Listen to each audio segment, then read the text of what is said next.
Well, good evening. Welcome to Bedtime Stories with me, Pastor Michelle. Today's Monday, November 16th, and our man of the hour is Martin Luther King Jr.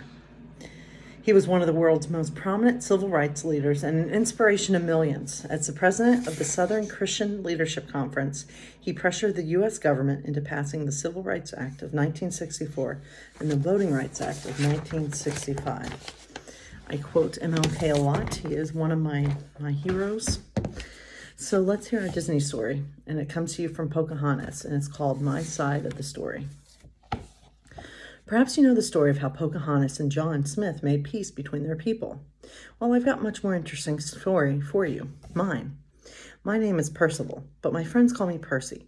Once upon a time, I was the pet pug of a very important man named Governor Ratcliffe. I lived a life of victory, but life felt, well, pretty boring. That all changed the day we arrived on the shores of America. Ratcliffe was after one thing and one thing only, gold. And he didn't care about the people who lived in the land. John Smith cared, but I didn't care much for John Smith. He was always trying to pat me on the head. Not long after we arrived in the new land, I was having a bubble bath, when suddenly a raccoon landed in my tub. Well, if there's one thing my mother taught me, it was to avoid all animals without a pedigree. This wild creature was filthy and uncivilized. The raccoon ate my cherries and then ran off, and after that I had one thing on my mind: revenge. The next time I saw the raccoon, he was eating bones out of my personal bone collection. So I had to chase him. It was a matter of pride. But wouldn't you know, the brazen little devil trapped me in a hollow log.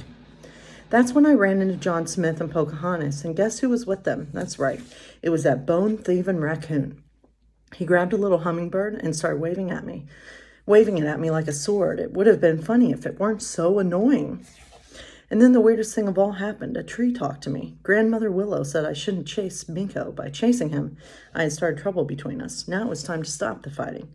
Of course, I understood immediately. It took the humans a little longer to get the picture, but it all worked out okay in the end. I decided I didn't need my fancy highfalutin life, so I became a settler and stayed with my new friends. John, however, had to go back to England. I knew he would miss me, so when he reached out to pat my head, I actually let him.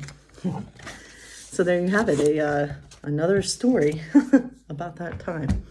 God bless you all, my friends. Take care.